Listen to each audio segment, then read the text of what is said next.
ਅੱਛਾ ਮੈਨੂੰ ਇਹ ਗੱਲ ਦੱਸ, ਕਿੰਨੀ ਕੀ ਆਪਣੀ ਜ਼ਮੀਨ ਹੈ ਅੱਜ ਕੱਲ ਦੇ ਕੋਲ? ਇਹ 10 ਪੈਣੀਆਂ 10 ਪੈਣੀ ਪੈਂਦੀ। ਹਾਂਜੀ ਪਿੰਡ ਅੱਛਾ ਤੇ ਕਿੰਨੀ ਕੁ ਮਾਲੀ ਹੈ ਦੀ ਪੈਣੀ ਹੈ? 6 ਪੈਣੀ ਦੀ ਮਾਲੀਅਤ ਦੇਖੀਏ ਤੇ 1 ਕਰੋੜ ਰੁਪਏ ਠੀਕ ਹੈ।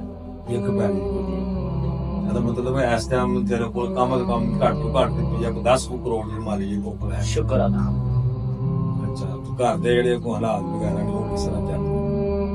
ਬਸ ਅੱਲਾਹ ਤਾਲਾ ਚਲਾਉਂਦਾ ਪਿਆ ਚੱਲਦੇ ਇਹ ਹੁਣ ਜੂਨ ਦਾ ਮਹੀਨਾ ਹੈ, ਗਰਮੀ ਹੈ, ਜੀ। ਕੋਈ ਏਸੀ ਉਸੀ ਘਰ ਲਵਾਇਆ ਬੱਚਿਆਂ ਨੂੰ ਗੁੱਡੇ ਲਵਾ ਕੇ? ਕੋਈ ਏਸੀ ਨਹੀਂ, 2 ਪੱਖਿਆਂ ਤੋਂ ਇਲਾਵਾ ਕੋਈ ਚੀਜ਼ ਨਹੀਂ। ਇੱਕ ਛੱਤ ਵਾਲਾ ਪੱਖਾ ਤੇ ਇੱਕ ਥੱਲੇ ਫਰਸ਼ੀ ਪੱਖਾ। ਉਹ ਜਾਇਦਾਦ ਹੈ ਉਹ ਤੇ ਬਾਹਰ ਹੀ ਹੈ, ਜ਼ਮੀਨ ਹੀ ਹੈ ਨਾ। ਜਿਹੜੀ ਕਿ ਪੈਸੇ ਤੇਰੇ ਬਾਹਰ ਖਿਲ ਰਹੇ ਪੈਸੇ ਤੇਰੇ ਬਾਹਰ ਬਾਹਰ ਹੀ, ਹਾਂਜੀ ਬਾਹਰ ਹੀ। ਉਹ ਘਰ ਵਿੱਚ ਉਹ ਬੰਦੇ ਨੇ ਡੀਨ ਹੋਣੇ ਘਰ ਨਹੀਂ ਪਏ। ਹਾਂਜੀ ਜਿਹੜੇ ਘਰ ਵਿੱਚ ਕੋਈ ਕਿਸੇ ਕਿਸਮ ਦੀ ਕੋਈ ਏਸੀ ਨਹੀਂ, ਕੋਈ ਸ਼ਾਇਦ ਕੋਈ ਗੱਲਬਾਤ ਨਹੀਂ। ਲੋ ਵੀ ਸੁਣੋ ਦਾਦਾ ਲਓ, ਇਹ ਉਹ ਬੰਦਾ ਵੇ ਜਿਹੜਾ ਕਹਿ ਰਿਹਾ ਕਿ ਮੈਂ ਅਮੀਰ ਤਰੀਨ ਆਦਮੀ ਹਾਂ, ਮੇਰੇ ਕੋਲ 10-15 ਕਰੋੜ ਦੀ ਐਸਟੀਮ ਜਾਇਦਾਦ ਹੈ। ਸੁਣਦੇ ਪਏ ਹੋ?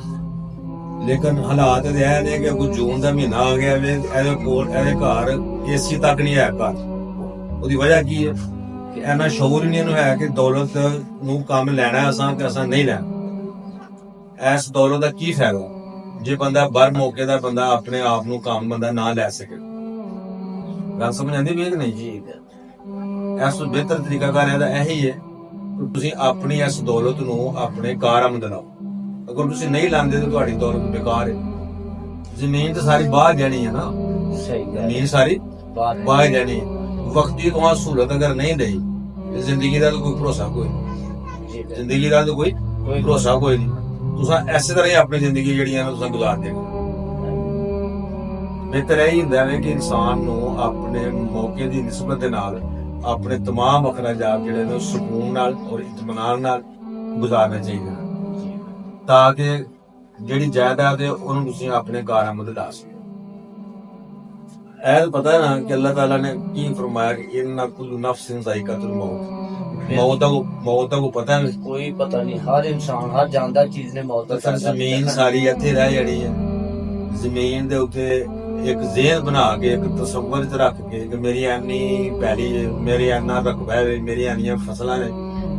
ਕੋਈ ਨੌਕਰ ਚਾਕਰ ਰੱਖਿਆ ਘਰ ਵਿੱਚ कोई किसी किस्म का नौकर चाकर ਤੇ ਫਿਰ ਕਿਸੇ ਨੂੰ ਰੋਜ਼ਗਾਰ ਦਿਓ। ਐਨੀ ਜ਼ਮੀਨ ਹੋਣ ਦੇ ਬਾਵਜੂਦ ਨਾ ਖੁਦ ਵੀ ਕੰਗਲੇ ਤੇ ਲੋਕਾਂ ਨੂੰ ਤੁਸੀਂ ਕੰਗਲਿਆ ਕੀਤਾ ਨਾਲ।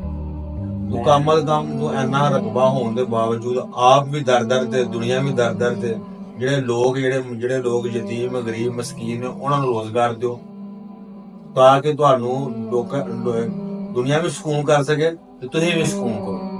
ठीक ਸਮਝ ਆ ਗਈ ਹੈ? आगे ਇਹ ਫਾਇਦਾ ਹੈ। ਜੇ ਅਗਰ ਅਸੀਂ ਐਸਾ ਨਹੀਂ ਕਰ ਸਕਦੇ ਤਾਂ ਅਸੀਂ ਕੁਝ ਵੀ ਸਾਰੀ ਜ਼ਿੰਦਗੀ ਸਾਡੀ ਇੰਝ ਗੁਜ਼ਰ ਜਾਣੀ। ਹੁਣ ਇਹ ਚੀਜ਼ ਇਹ ਪੈਗਾਮ ਜਿਹੜੀ ਹੈ ਇਹਦਾ ਵੇਖੋ ਗਾ ਸਾਹਿਬ, ਇਹ ਪੈਗਾਮ ਇਹਦਾ ਮਕਸਦ ਹੈ ਨਹੀਂ ਕਿ ਤੇਰੇ ਵਾਸਤੇ ਵੀ, ਇਹ ਪੈਗਾਮ ਸਾਰੀ ਦੁਨੀਆ ਵਾਸਤੇ, ਸਾਰੀ ਦੁਨੀਆ ਵਾਸਤੇ ਪੈਗਾਮ ਹੈ ਕਿ ਪ੍ਰਾਪਰਟੀ ਹੁੰਦਿਆਂ ਹੋਇਆਂ ਕੋਲ ਕਿ ਇਨਸਾਨ ਭੁੱਖਾ ਮਰਦਾ। ਇਨਸਾਨ ਭੁੱਖਾ ਮਰਦਾ ਪਿਆ, ਯਾਨੀ ਕਿ ਉਹਨੂੰ ਇਹ ਨਹੀਂ ਪਤਾ ਚੱਲ ਰਿਹਾ ਕਿ ਮੇਰੀ ਪ੍ਰਾਪਰਟੀ ਹੈ ਨਹੀਂ, ਮੇਰੇ ਕੋਲ ਮੌਜੂਦ ਹੈ ਲੇਕਿਨ ਉਹ ਬੇਕਾਰ ਪਈ ਹੈ। ਉਹ ਇਸ ਦੁਨੀਆ ਤੋਂ ਚਲਾ ਜਾਂਦਾ, ਉਹਦੀ ਜਿਹੜੀ ਜ਼ਮੀਨ ਹੈ ਉਹ ਫਿਰ ਉੱਥੇ ਰਹਿ ਜਾਂਦੀ ਹੈ। ਅਗਲਾ ਆਂਦਾ ਫਿਰ ਉੱਥੇ ਰਹਿ ਜਾਂਦੀ, ਉਸ ਤੋਂ ਅੱਗੇ ਆਂਦਾ ਫਿਰ ਉੱਥੇ ਰਹਿ ਜਾਂਦੀ।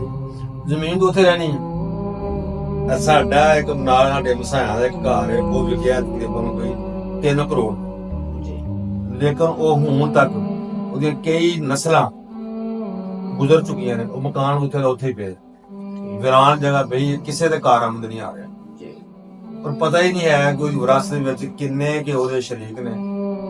ਕੋਈ ਮੇਰੇ ਅੰਦਾਜ਼ੇ ਦੇ ਮੁਤਾਬਕ ਕਮ ਤੋਂ ਕਮ ਕੋਈ 50 ਬੰਦੇ ਹੋਣਗੇ ਜਿਹੜੇ ਉਹਦੇ ਵਿੱਚ ਹੁਣ ਸ਼ਰੀਕ ਨਹੀਂ ਸਰਦਾਰ ਨੇ। ਸਿਰਫ ਕੀ ਹੈ ਉਹਨਾਂ ਸਿਰਫ ਰੱਖੀ ਹੈ ਕਿ ਕਿਸੇ ਵਕਤ ਸਾਰੇ ਕੰਮ ਆਵੇਗੀ। ਕਈ ਨਸਲਾਂ ਗੁਜ਼ਰ ਗਈਆਂ ਨੇ, ਕਿਸੇ ਦੇ ਕੰਮ ਨਹੀਂ ਆਏ।